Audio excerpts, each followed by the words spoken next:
While President Bush claimed the war has nothing to do with the economy, one of the country's leading economists has just published a book that puts an estimated price tag on the war effect. The number may surprise you.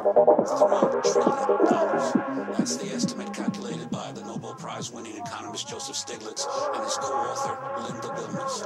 According to the book, the Iraq War has become the second most expensive war in U.S. history after World War II. If you want to go fight a war that lasts for more than a year, you can't use emergency appropriations. If you're using emergency, it's a statement, things aren't going the way you planned. You want to give a statement to Congress, why were we wrong? Where did we go wrong in our plans?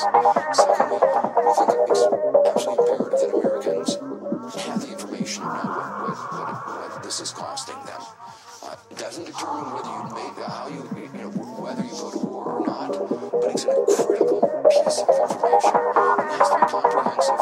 It has to be based on not only the cost today, but the cost in the future, the cost of veterans, disability, the cost hidden in all the other departments. Social Security disability payments are going to be going up by tens of billions of dollars. So you want a comprehensive budgetary cost, but you also want to know what are the costs to the rest of the economy, because there's an incentive to push costs from the budget to the rest of society. If the VA doesn't have enough money, people are going to wind up, if they can afford it, buying some of this themselves, because you save money on body armor. Families that could have went out and bought the body armor. The cost to our society is the same.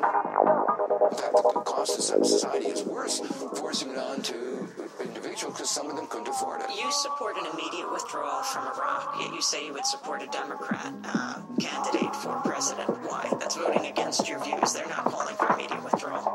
Well, the point is, we have a choice between what I would call a quick withdrawal and being there for 100 years. If we have 100 years, this $3 trillion number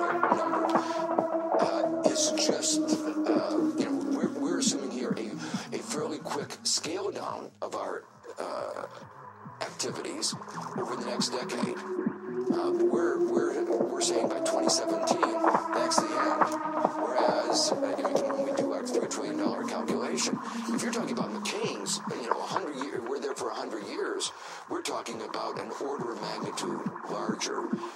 And I think the critical issue in writing this book is, when it has to make that decision, is say if we're going to be here for another 100 years, is that the best way of increasing our overall security?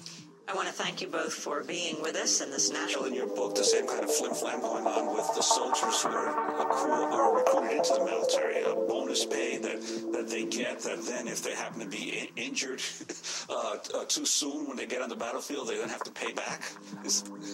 I found that just absolutely astounding. You're doing this research, and you find things that I say, Linda, are you sure? This can't be. But they said, the view is they signed a contract to serve for 3 years. The fact they get blown up after 1 month means they haven't fulfilled their contract. And so what happens? They have to pay back the money.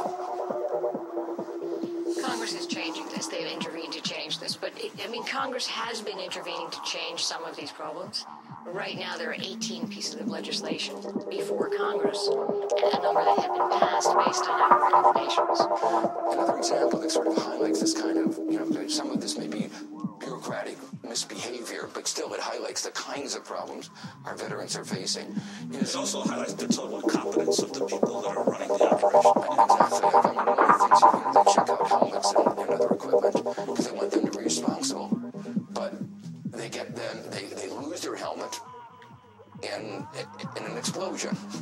They're shipped out, they're disabled, they're in concussion. Someone in the military will send them a bill for their helmet.